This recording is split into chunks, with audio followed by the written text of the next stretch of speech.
জিম্বাবুয়ের বিপক্ষে রোববার দুপুর 1:30টায় হারারে স্পোর্টস ক্লাবে টেস্ট ম্যাচ খেলতে নেমেছে বাংলাদেশ। এর মোটামুটি ঘণ্টাখানেক আগে টাইগার ক্রিকেটারদের একটা বহর উপস্থিত ঢাকা এয়ারপোর্টে। তারাও রওনা দিচ্ছেন জিম্বাবুয়ের উদ্দেশ্যে, যদিও সেটা সাদা বলের সিরিজ খেলার জন্য। বিমানবন্দরে সবার আগে দেখা মিলেছে wicket keeper batter Nurul Hasan সোহানের। অস্ট্রেলিয়ার বিপক্ষে সবশেষ টি-20 ম্যাচে সুযোগটা পেলেও ভালো করতে পারেননি সোহান।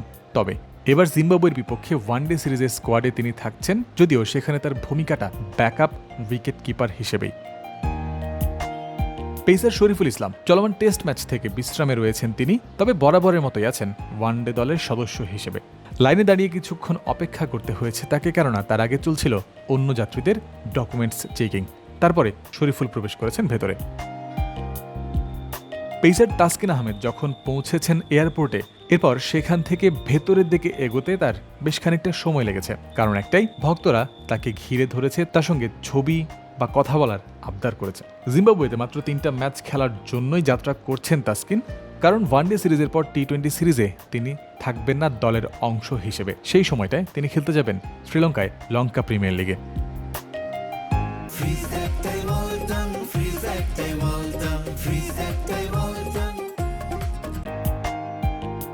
বাংলাদেশের নতুন পেস সেন্সেশন নাহিদ রানা, তাকে নিয়ে ভক্তদের ক্রেজ কতটা সেটা তিনি এয়ারপোর্টে নামতেই বোঝা গেল।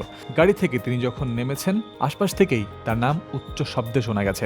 সেই অনুরাগীদের ভিড় থেকে নাহিদকে ছাড়িয়ে আনতে নিরাপত্তা কর্মীদেরও উদ্যত হতে হয়েছে। একই অবস্থা সৌম্য সরকারের ক্ষেত্রেও। গাড়ি থেকে তিনি যখন নেমেছেন, ভক্তদের আবদার ধৈর্য সহকারে, তবে সেই ভিড় শুধু বাড়ছিলই, যে কারণে আনসার সদস্যরা তাকে রীতিমতো সেখান থেকে ছাড়িয়ে ভেতরের দিকে নিয়ে এসেছেন। স্পিনার তানভীর ইসলাম, ব্যাটসম্যান সাইফ হাসান আর লেগ স্পিনার রিশাদ হোসেন, এই 3জন ঢাকা এয়ারপোর্টে এসেছেন বিসিবির কোস্টারে করে। যদিও এই 3জনের মধ্যে একমাত্র তানভীর ইসলাম আছেন ওয়ানডে দলের সদস্য হিসেবে, টি-20তে তার খেলার তেমন সম্ভাবনা নেই বললেই চলে। অন্যদিকে সাইফ হাসান আর রিশাদ হোসেন তো টি-20 দলেরই নিয়মিত সদস্য। মোসাদ্দেক হোসেন সৈকত, তিনি যখন এয়ারপোর্টের গেটের দিকে প্রবেশ করবেন, তখন তাকে থামতে হয়েছে ভক্তদের আবদারে। অস্ট্রেলিয়ার বিপক্ষে সবশেষ ওয়ানডে সিরিজে ফিরেই তিনি দারুণ পারফর্ম করেছেন, সিরিজের সেরা পারফর্মারও হয়েছেন। ব্যাটিং বোলিং দুই বিভাগেই সামর্থ্যের সেরাটা দিয়ে বাংলাদেশকে সিরিজ জিততে সহায়তা করেছেন।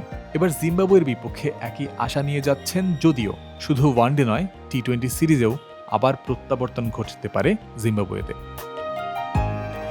বাংলাদেশের যে 10 জন ক্রিকেটার এদিন যাত্রা করেছেন জিম্বাবুয়েতে, তাদের মধ্যে সবার শেষে এয়ারপোর্টে দেখা গেছে ওয়ানডে অধিনায়ক মেহেদী হাসান মিরাজকে। একটা ফরম্যাটের লিডার হিসেবে বলা যায় তারই নেতৃত্বে বাকি 9 জন ক্রিকেটার যাচ্ছেন জিম্বাবুয়ে সফরে।